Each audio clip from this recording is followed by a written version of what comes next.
আসসালামু আলাইকুম রহমতুল্লাহ। আজকে আমরা প্র্যাকটিস করব যে রিলেটিভস বা আত্মীয় স্বজন সম্পর্কে ইংরেজিতে কীভাবে বলতে পারি। তো আমার সাথে আছেন একজন স্পেশাল গেস্ট মোহাম্মদ সাকিব। তো আমি বাংলা বলবো, তিনি ইংরেজি বলবেন। Shakib, are you ready? Yeah. Yes, মাশাল্লাহ। আচ্ছা বলো, বাবা এর ইংরেজি কি? Father. ফাদার। মা এর ইংরেজি কি? Mother. মাদার। বাবা মা একসাথে এর ইংরেজি কি? Parent. প্যারেন্টস। আচ্ছা বলো, ভাই ইংরেজি কি? Brother. ব্রাদার। আর বোন ইংরেজি কি? Sister. সিস্টার। আর একসাথে ভাই বোন এর ইংরেজি কি? Sibling. সিবলিংস। আচ্ছা, দাদা এর ইংরেজি কি? Grandfather. Grand father. আর দাদি এর ইংরেজি কি? Grandmother. Grand mother. আর একসাথে দাদা দাদি এদের ইংরেজি কি? Grandparent. Grand parents. Grand Parent. Parents. আচ্ছা বলো, ছেলে ইংরেজি কি? Sterbonia. সন। Son. ছেলে ইংরেজি Son. সন। আর মেয়ে ইংরেজি কি? Daughter. ডটার। একসাথে ছেলে মেয়ে। Children. চিলড্রেন। মাশাল্লাহ। আচ্ছা, নাতি এর ইংরেজি কি? Uh, গ্রান্ট সন। Son.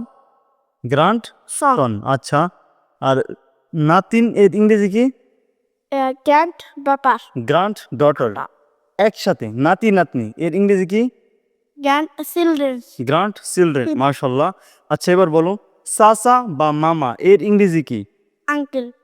আঙ্কেল। এখানে একটা বিষয় বলে রাখা দরকার যে মামা বলতে আমরা বোঝাই সাধারণত ম্যাটার্নাল আঙ্কেল, অর্থাৎ মায়ের দিক থেকে যে সম্পর্কগুলো সেখানে আমাদের বলা উচিত ম্যাটার্নাল। আচ্ছা, ফুফু বা চাচি এর ইংরেজি কি? Aunt. আন্ট। মাশাল্লাহ। আচ্ছা, বাতিজা এর ইংরেজি কি? Father. নেফিউ। Nephew. বাতিজা ইংরেজি কি? Nephew. নেফিউ। আর যদি বলি বাতিজি এর ইংরেজি কি? Niece. নিস। মাশাল্লাহ। আচ্ছা, বাতিজা বাতিজি এর ইংরেজি কি?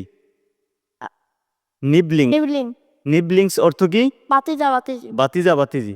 আচ্ছা বলো, যে শ্বশুর এর ইংরেজি কি? Father in law. Father-in-law. শ্বশুর এর ইংরেজি কি? Father-in-law. Father in law. আচ্ছা, শাশুড়ি এর ইংরেজি কি? Mother-in-law. Mother in law. আচ্ছা, একসাথে শ্বশুর শাশুড়ি এর ইংরেজি কি? Parents. In-law. Parents in law. আচ্ছা, যদি বলি সৎ বাবা এর ইংরেজি কি? Stepfather. Stepfather. সৎ বাবা ইংরেজি কি? Stepfather. আর সৎ মা Stepmother. Step mother. আর একসাথে সৎ বাবা মা Step-parent. Step parents. আচ্ছা, যদি বলি সৎ ভাই Step-brother. Step brother. সৎ বোন Step-sister. Step sister. একসাথে সৎ ভাই বোন Step-siblings. Step siblings. তো আপনাদের জন্য প্রশ্ন হচ্ছে যে জামাই এর ইংরেজি কি? সো যারা আমাদের ভিডিওগুলো দেখতেছেন আমাদের জন্য দোয়া করবেন যাতে আমরা আমাদের পড়াশোনায় বরকত, আল্লাহ তাআলা বরকত দান করেন। সো সবাই সুস্থ থাকবেন, ভালো থাকবেন। আল্লাহ হাফেজ।